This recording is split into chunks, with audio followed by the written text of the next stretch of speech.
Welcome to the first episode of the NC Sesame podcast. I'm your host, Joelle Castex. Each episode, we will speak with the people who are leading the charge to make our K-12 schools safer for every student. You'll hear from advocates, survivors, scholars, legislators, activists, parents, journalists, anyone and everyone who is passionate about ending educators' sexual misconduct. And I'm more than just a host for this podcast. I'm also a survivor. I have dedicated my career to advocating for students and other survivors to make sure that what happened to me as a vulnerable high school student doesn't happen to another child. So let's get started. Please welcome my first guest, NC Sesame board member Faith Colson. Faith is the inspiration behind Faith's Law, landmark legislation in Illinois that protects students from educator sexual misconduct. After coming forward with her account of sexual abuse by an educator, Faith identified critical gaps in the law and took action. She partnered with legislators, survivors, and education stakeholders to draft, revise, and ultimately pass two major pieces of legislation. Today, she speaks nationwide on the issue of educator sexual misconduct and continues to support survivors and policy advocates working for change across the country. Faith, thank you so much for being here. Thanks so much for having me, Joelle. I'm happy to be part of the podcast. This is great. So I'd love to hear more about you. You do amazing work, and you do it for a very important reason. So are you comfortable sharing your story? You can share as much or as little as you want. And what brought you here to NC Sesame and your advocacy work? So I like to refer to myself as an accidental advocate because I kind of fell into it after just writing one email to a legislator. But I'll take you back before that as the why behind the story. So back when I was 17 years old and a junior in high school, I was in AP Physics, and halfway through the school year, my teacher started showing me special attention and kind of saying how I was the number one kid in class, and asked me if I wanted to go to college to study physics and what kind of career I might have in physics. And so he asked me to meet him after school one day to talk about college and careers. And so that was the first time that I met with him privately, and where it kind of started what I described as a mentor relationship at the time. That's how I viewed it. And so shortly after that, he invited me to go to church with him. And sometimes I would attend church with him. I would drive myself and meet him there. And he basically became what I thought was another safe adult that I could confide in. And just like all kids need adults, whether it's their parents or people beyond their parents, all kids lean on adults for guidance and for support. And so that's how I thought our relationship was. And then about maybe 4 months after that first meeting, one day after school, he kissed me. And I remember feeling confused, but I didn't know what to do with that. And so I didn't tell another adult. And within a couple of weeks of that, he had sexually assaulted me inside the school building. So once that happened, it was clear to me that if anyone found out, that he would be in really big trouble. And he said that to me. So I didn't realize at the time, but that made me really feel responsible for keeping the secret. And so unfortunately, the emotional attachment he had built over the couple of months leading up to that made me not want to tell anyone. And I was basically in that situation with him for 4 years. And I left of my own volition at age 21 when I was a junior in college. And I remember thinking, one day I'll have a normal life. I'll get married, I'll have kids, and just being on the phone and realizing I'm crazy. Like, this is never going to happen, and that I needed to leave. And so I cut off all communication with him. I ended up changing my contact information and just made a clean break and just tried to move on. I finished up my last year of college, which was great because I wasn't carrying this burden around. I moved back home with my parents, not realizing how much this had impacted me. And I just tried to move on with life. And I like to visualize it. Like I put that experience in a box and I put it on a shelf, and I tried to forget the shelf was there. I remembered that it happened, but it was in my rear view, and I wanted it to stay in my rear view, and I was just trying to move forward. So along the way, I got married, had kids, and one day I reached out to one of my kids' teachers because they were finally all in school. I was a stay-at-home mom. I had more time because they were all in school, and so I was going to volunteer as a math tutor. And the teacher that I reached out to said, "That's fine, but you'll have to go through a background check." And something about that just hit a nerve.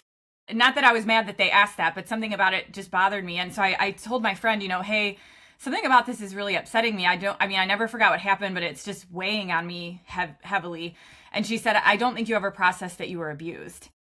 And so my analytical brain kicked in and I said, well, I guess if I was abused, I need to go to therapy. So I'll find a therapist and I'll check that box. And it wasn't until several months into therapy that I started thinking through what if this person could do it again. And so that led me to make a delayed outcry. The delayed outcry thankfully did result in the ability to press charges. That process took about a year. And it was in that criminal justice process that, and right in the aftermath of it, that I realized how many warning signs were missed that I didn't know about when I was a student. And that's what prompted me into advocacy, which I wouldn't call it advocacy then. I just thought, well, I'll email a state legislator, and just say, can you help fix this loophole? And so I sent one email. I had never done anything like that before. I was not politically active really besides to vote, but I looked up a legislator. I emailed and said, I'm Faith, didn't use my last name. This happened to me. I found these loopholes. Can you fix them? And I really thought that would be the end of it. And now, 6 or 7 years later, I have a law named after me, and I've been able to connect to so many people, and it's because she responded. She listened, she replied, and for 2 to 2.5 years, we worked very closely together with many other stakeholders and other legislators to write this law. And in the end, they offered to name it after me. But it all started with going through the criminal justice process, going through therapy, and then just sending that simple email. And thankfully, she listened. I have so many follow-up questions for that. That's first, thank you for sharing that, because I think that for a lot of older survivors, especially late high school, it's so easy to blame yourself and to say, well, I should have known better, or I was almost 18, or things like that. And you really, I think, hit the nail on the head with that power differential. He found your vulnerable spot. Oh, you want to go to college, you're a smart kid. And that's how he got in there. In the criminal justice process, what was the final outcome for him? So the crime in Illinois, the reason I was able to press charges was because the contact started when I was 17. So there were 2 different crimes that were committed. He pled to a lesser crime to avoid jail, but still has to register as a sex offender. So he is a convicted sex offender, can never work with children again, which was really all I was after. Because what I was concerned about, he wasn't teaching anymore, but I was concerned that what if he hurt someone in a church setting? Because kind of like you said about vulnerabilities, all kids are vulnerable because they're children. There's a power differential for all kids. But one of the other vulnerabilities that he picked up on for me, I wouldn't call it a vulnerability, but just was religion. And even though I was attending a public high school, religion was very deeply woven into the grooming process, which made the recovery a lot more complicated for me. But the result was, because he's a convicted sex offender, he can't volunteer. Like, if he was going to volunteer somewhere where they did background checks, that would also be flagged. And that's really all I was after. Was I wanted there to be a warning to anywhere he would work with youth that he was not safe around youth. Because as an adult, looking back and looking at how vulnerable my children are, I see how easy this would be, not just in a school setting, but in a church setting, because people just don't know what to look for, and they don't know how to prevent it if they're not paying attention.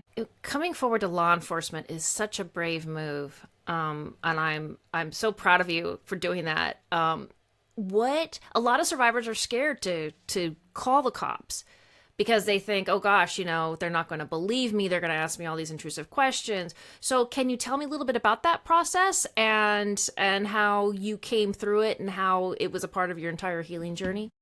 Sure. So I also was scared about this. Once I went to therapy, I started to unpack how afraid I was of him and if he could find me. And even though I now live in another state, they're like, geographically, it's not like we live around each other, but I was nervous, what if he came after me? So I did have that fear. And one of the people I talked to was a family friend who was a retired police officer, and a couple of friends at church. And they just encouraged me, you're going to be okay. He's not going to come after you. This is, if you want to do this, you should do it, basically. They didn't pressure me. Like, no one put pressure on me, you know, like, if you don't do it, you're doing something wrong. But they encouraged me, like, you will be able to get through this. And so that summer, I had 3 young children and a husband who traveled. So, I mean, I'm full-time mom while this is going on. And I'm going to therapy, and I would read abuse books. I was renting all these books from the library, and I'd read them in the Walmart parking lot just to not have the baggage at my house. Like, I'd park for an hour and read. And because I didn't want to bring it home to my kids, because I'm still full-time mom. My husband's gone a lot. He was very supportive, but he just traveled for his work. So they were all at basketball camp this one week in June. And the last day of basketball camp, I told myself, if I'm going to do it, I got to do it now, because otherwise my kids are going to be home and I won't have another opportunity where I'm alone in the house. And I called from Texas, the Schaumburg Police Department, where I grew up. And I said, I need to make a report. Like, I need to report a crime. And they're like, okay, well, you're going to have to come into the station. And I told the dispatcher, I've been waiting 17 years to do this, and I need someone to take this report right now. And they did. They put someone on, and they listened. I mean, the report itself was just me talking. They didn't really ask a lot of questions, except at the end, they kind of said, you know, someone will be calling you. This is what they're going to ask you. And then I was on pins and needles for who was going to call me and when they were going to call me. And ironically, like about a week, it was a couple of days. It was not that same day. I was at my friend's house with my daughters, and I had told her, like, hey, just so you know, I might get a phone call. I was just on 24/7, not sure. And they did call while I was there. And I mean, I ended up taking the call in her bedroom for like 30 minutes while I'm supposed to be spending time with my friend to answer those questions. So that first hurdle of just calling, I mean, a lot of people have to go in physically. I called because I wasn't in the geographic area, but that was a big hurdle to get over, just the shock of it. The intrusiveness of questions, like, yes, that happens. I did have a female detective, which I think helped a lot. And she was I can't say anything negative about her. She was fantastic, but it is uncomfortable talking about this. And so it is helpful if you have, you know, someone in your life that you can vent to. When I did later have to go up, when they had enough evidence that I was given the opportunity to press charges, I did have a support person come with me for that to the station, because I did have to go in physically to talk to the assistant attorney or something like that. And my support person couldn't come in the room while they interviewed me, but I did have someone come with me. My sister came with me for that, because emotionally that was very overwhelming. Yeah. And the other thing that was just surreal was, I think it was later that night, it might have been the next morning, I'm staying with my parents. You know, I don't live there anymore, so I had to fly up for this. He was on the local Chicago news, and that was surreal. And I remember laying in bed, you know, thinking I felt I'm responsible that someone's going to get arrested. And it was a very surreal feeling. And I think I've heard other survivors talk about this. Like, we need to remind ourselves, we did not do this to them. You did nothing wrong. They did something wrong. to us. Yeah. Right. Like, they are being held accountable for the choices they made. And you brought up that, you know, I should have known better. That is the lie that I believed for 17 years. And it took going to therapy and looking at this from an adult looking at a child, instead of viewing myself as a child who was mature enough to know better, looking back and saying, well, I did not know better, and he did. And so the criminal, I'm so grateful I was able to press charges. And I would just say to people who are thinking about that, it is very emotional. I remember when I was given the opportunity, do I want to press charges or not? I really struggled with that. But at the end of the day, for me, I thought, I want to know that I did what I could to stop this person. And I didn't want to know that I could have pressed charges and chose not to. So it is emotional, but I'm very grateful I did that step, and I'm grateful that I saw results. I will just say as a caveat that delayed outcries are very hard to prove.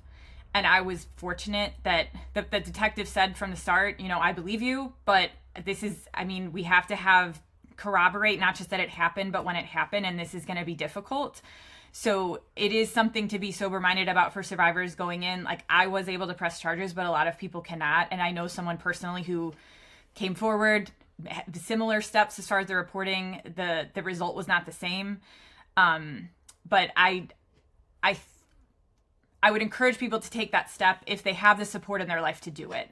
I think it's every survivor's choice, but I'm very glad that I took that step, and it was emotional, but looking back, I'm so glad that I did that. And police officers are so much better trained now in trauma-informed forensic interviewing, and it wasn't like it was even 20 years ago, where it was, are you sure it happened? Did you misconstrue everything else? So that is amazing. I want to go back to something you just said. I've been working with survivors of child sexual abuse for like 20 years now. And one of the things that I find interesting is the evolution of language. And you called it a delayed outcry. I think that's interesting because I had just heard outcry used for the first time at a training that I was at just a couple months ago, because it used to be my story, and then it was my account, and then it was a disclosure. Does outcry have a special meaning to you, or tell me about the use of that word. I mean, I think this answer is so short that I don't know that I've put as much thought into it as you have with the professional experiences you have, seeing that change over time.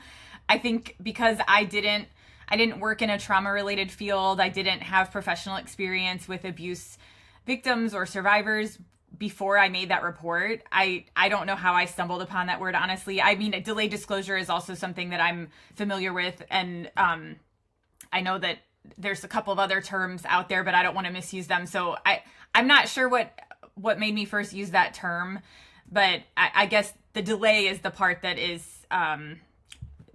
useful in the context of how I used it, as far as people who want to come forward, but they're an older I was 34 when I came forward, so the crime was 17 years old. I was not limited by the statute of limitations, but there's no physical evidence at that point. I mean, there's some things that just make this hard to prove regardless, but especially when there's that time gap. So I don't think I have a great answer for that one. Well, I think it's interesting, and I'm sure we could do a whole other podcast episode on this, but what they talked about in the training was that, kids don't come forward and say, so-and-so sexually abused me. They usually come forward and go, I hate that person, or why did you make me do that? Or there's drugs or alcohol or self-harming behaviors. And that's an outcry. It may not be a disclosure, but it's an outcry. So we'll have a whole other episode on that. Yes, that's a very good point. So maybe I'm misusing the word. I'm not sure. No, I think it's great because, and it shows. So how old are you now? Do you mind my asking? I'm 41. Okay, so I'll be 55 next week, and I came forward when I was 32. And you can see just how in that, 14 years, how things have changed, because I had no criminal statute of limitations. I had, at the time we ended up changing the law and I was able to come forward civilly. And it was, the abuse happened in the 80s. So everyone's like, oh, you should have known better, all those other things. So it's shown how legislatively, lawmakers have made big strides. So let's get into that. So what were the loopholes that you wanted to fix in Faith's law? So the two primary loopholes that I went in trying to fix were that the age cap in Illinois is 17. So if I would have been 18 when the sexual contact occurred, there would have been no crime committed. So that was the first loophole I was concerned about. And that doesn't just affect kids who are still in high school when that crime happens. It also affects kids who it happened to in the past, because the whole problem with my case, the challenge to my case, was they didn't just have to prove that there was sex or that there was sex while I was a student. They had to prove that there was sex while I was an underage student. And that's a lot harder to timestamp, which in the end they were able to corroborate. But that is, it doesn't just impact while it's happening, it impacts the ability to get justice after the fact. So that was one of the loopholes I wanted to fix. And then the other primary loophole going in that I wanted to address was this idea of how to intervene sooner so that these warning signs that were overlooked could result in action, as opposed to someone waiting to see sexual abuse happening. Because I think there's a misconception where people think this doesn't happen, it doesn't happen here, it's not going to happen in my community, it's not going to happen in my school, or if it did, I would see it. And so if people are if educators are walking around with an understanding of sexual abuse being committed by committed pedophiles, and that they must have a creep vibe, they have this idea that I would spot that. I would be able to tell if this was happening. But what they don't realize is people who commit sexual abuse of children, they are smart enough not to actually commit the sexual contact abuse in front of other mandated reporters. But generally speaking, they are going to commit these somewhat brazen boundary violations where they're super touchy, or they speak sexually about students, or these other visible signs that maybe by themselves are not criminal, but are indicators of poor boundaries with kids. And so in my case, what that looked like, and I didn't find this out until after I went through the criminal justice process, my abuser would constantly make sexual remarks about his female students to the other teachers. And that was for years. That was not just one or two comments. That was for years. So basically there was this idea like he's a pervert, but he wouldn't actually do anything. But we didn't know, me and my fellow 17-year-old girls who look like women but have the minds of children still, we don't know that our teacher is seeing us as a piece of meat and talking about our bodies behind our back to mandated reporters. And that went on for years. So that was one of the warning signs missed. Another thing people remembered, and they remembered it 17 years after the fact, was rumors about the teacher. And one of the people even remembered that he said he wished he could hook up with a student. 3 different people at my school knew he said he was in a relationship with me, but no one ever reported that. No one said anything. It never left the school. And that was when I was still underage that he said that. That was what could be timestamped. So, did someone see him sexually abusing me visually? Did they come in and walk into a room while he was sexually abusing me? No. But were there other things that were unprofessional enough that he should have been out of the classroom before I ever had him? Yes. And so my initial goals were make the crime better, but also have better administrative rules so that these people can be removed from the classroom and we're not waiting for them to commit a crime. Teachers, the threshold of morality for teachers is not, are you committing sex crimes against children? It's, can you be trusted unsupervised with naive teenagers who will trust you and think that you care about them and are told to obey you? That's a very high level of trust, and people need to be very firm in upholding their boundaries if they're being given that level of trust. And so those were kind of the primary loopholes that we went after. It was kind of a 2-pronged administrative and criminal set of goals. And so what was the eventual outcome of So the bad news is the criminal update on upping that age to protect all students still has not passed in Illinois. It was cut out of Fate's law at the risk of blocking the entire law. We had to remove that, which was unfortunate, but necessary to get everything else through. Several people have tried to refile that legislation, and it's gotten through the House, but it won't move in the Senate. So that's the bummer, is that the age cap for the criminal behavior is still there. However, we've made a ton of improvements on the administrative side of things. So we've defined sexual misconduct. We've stipulated some additional things that are in the code of conduct so that schools put in writing what their rules are. For example, if it's allowed to if you're allowed to transport a student in your car, how to define interactions with students outside your professional role to make sure that people are not embedding themselves in children's lives to groom them without any sort of boundaries there. And so we've gotten better behavior standards set up so that there is something to hold people accountable to, which has raised the level of awareness for school people to pay attention to this. And then we also passed a screening law, which passed in several other states first, and it's generally known as the Sesame Act because of Sesame's involvement in that in the first state it passed.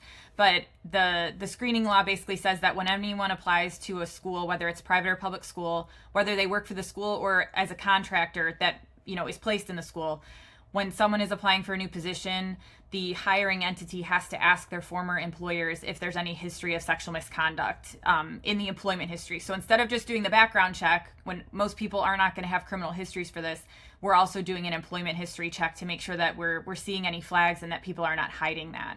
So those are the biggest things. There were some other changes too within that, but those are that kind of the bigger changes that have been making the impact and kind of setting the standard. That last part of the law, I think, is really relevant because we have that in California. So even if you're applying to be a substitute teacher, for example, I've had some spare time, I'll apply to be a substitute teacher. I was a credentialed teacher in Colorado 30 years ago.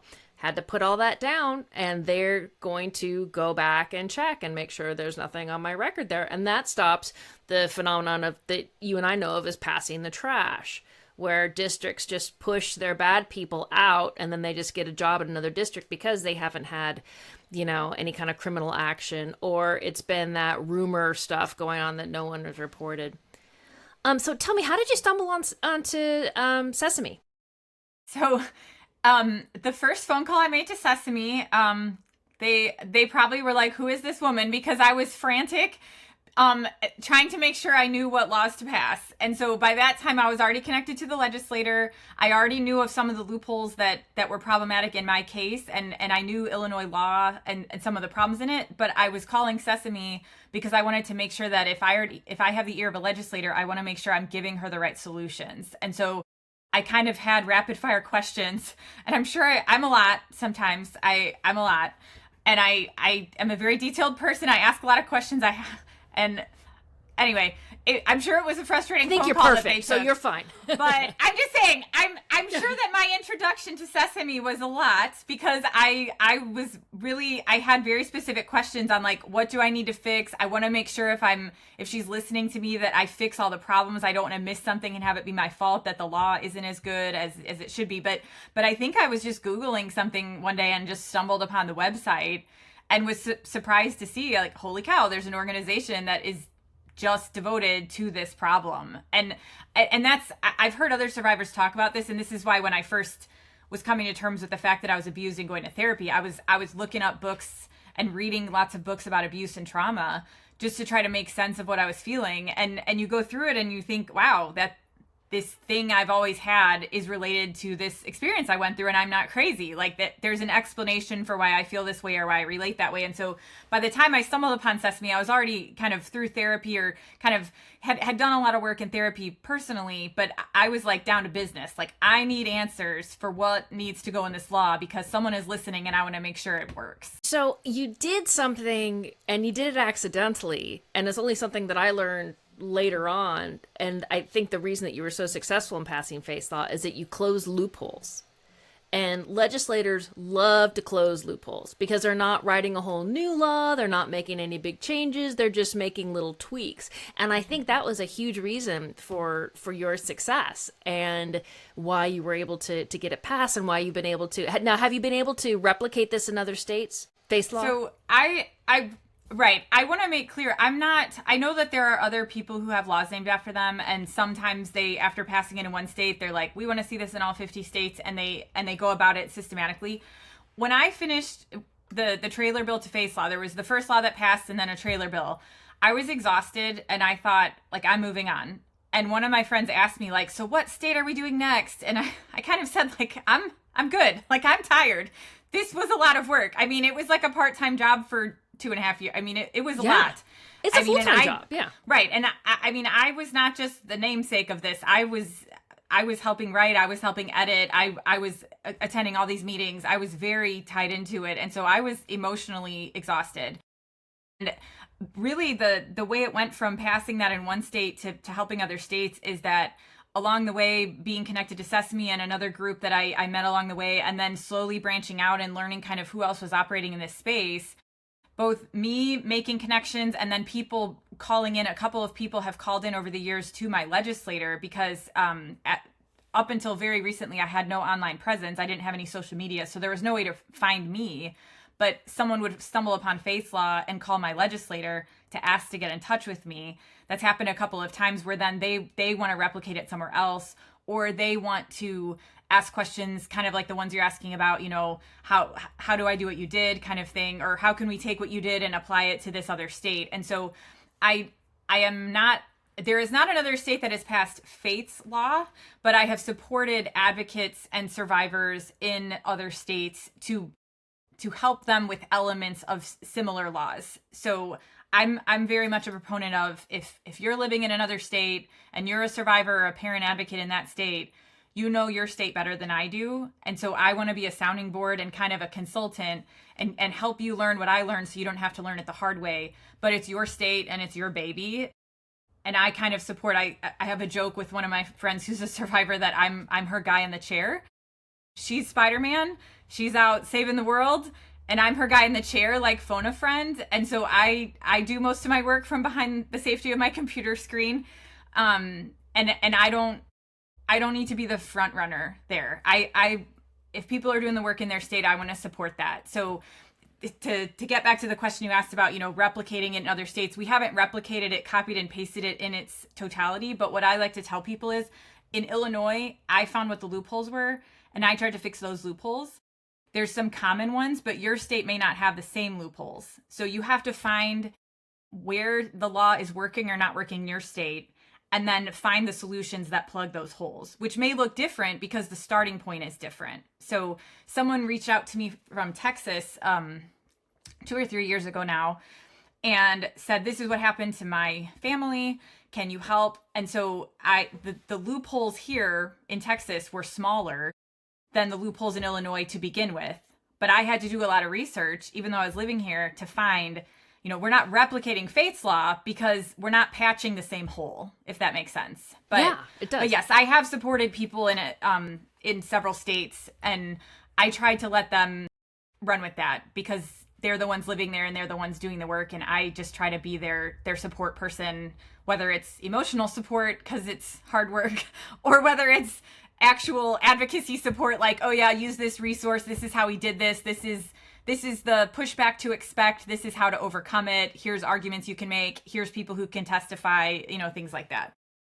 Well, and that's what people want the most. They don't want a one-size-fits-all bill that may not fit them, and they come with their own set of issues and their passions and the history of what's gone on in that state. The political temperature may be totally different. There may be some scandal that they can, address immediately.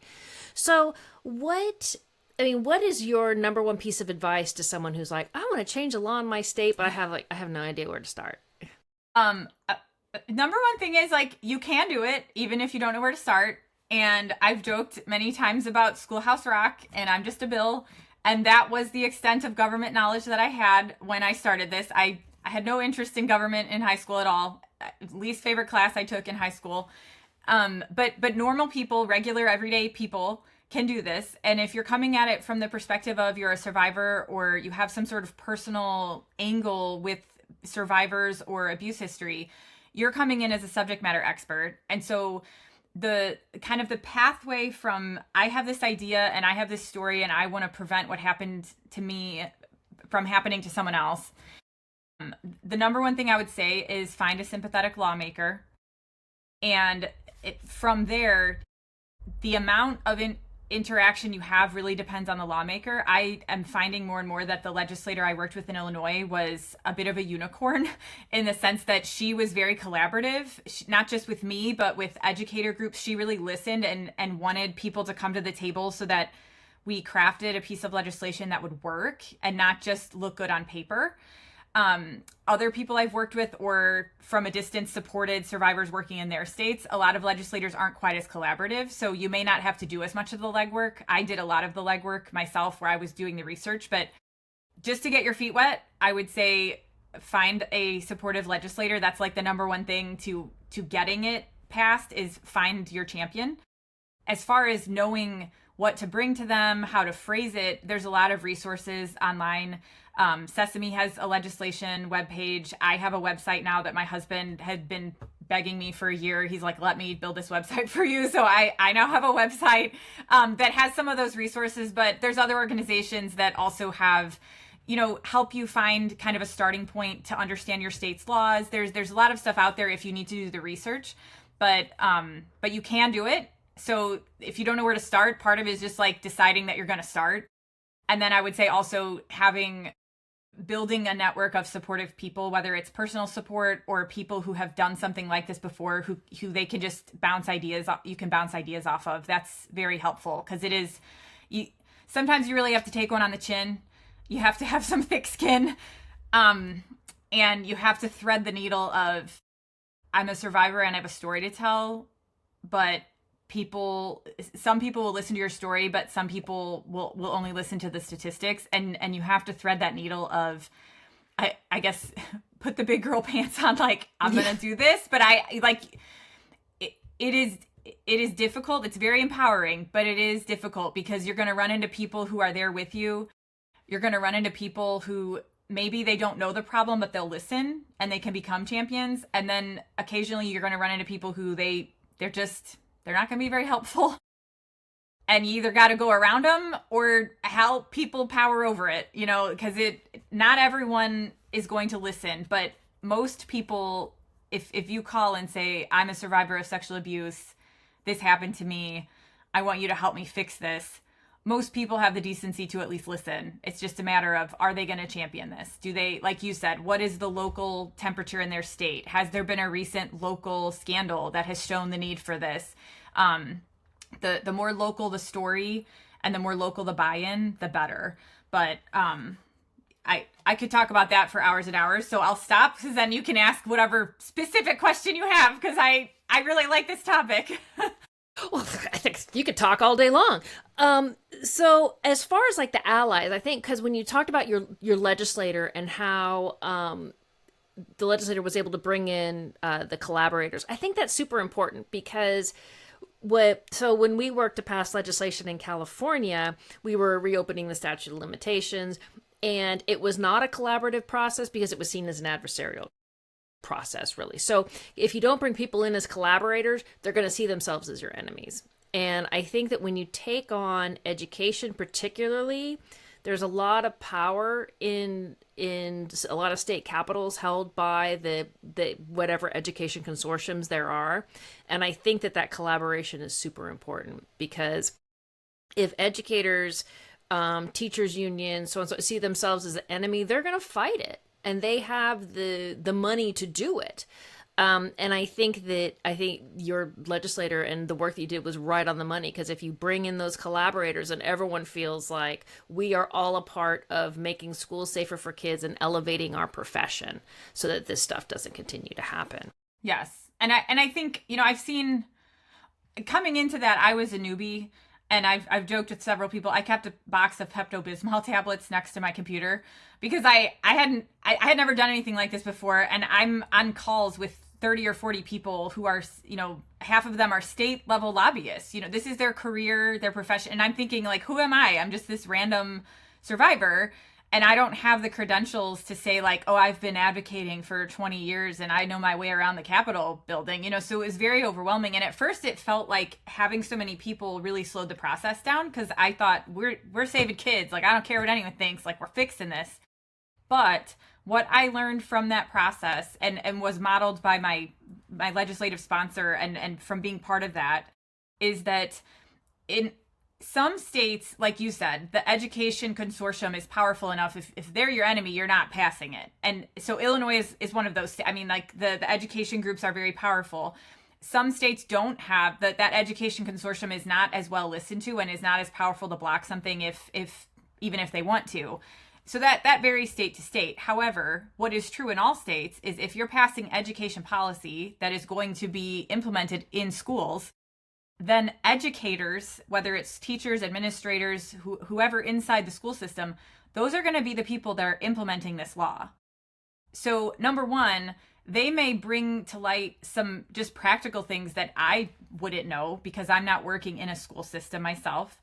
But they also may, the fact that they're invited into that process and they have a little bit more buy-in, even if they're not crazy about it, I think that makes it more possible that they will follow it and that they will implement it a little bit better. And so I've seen examples, not necessarily on educator sexual misconduct, but other education policy where it was passed really without that educator voice. And then it was a train wreck because it was well-intentioned, but they just didn't foresee some of the unintended consequences. And so that's another big thing, loopholes, unintended consequences. There's some of these catchwords, and there's a reason why they're used a lot is because it really is necessary when you're writing a piece of legislation, but in education, that you're thinking, okay, this is what I'm trying to fix.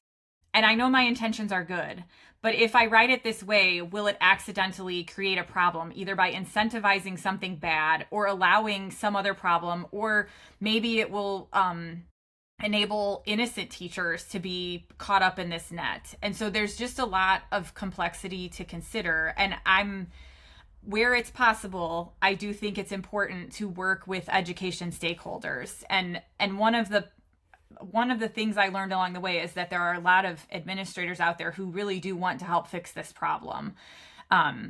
So there's good and bad examples anywhere.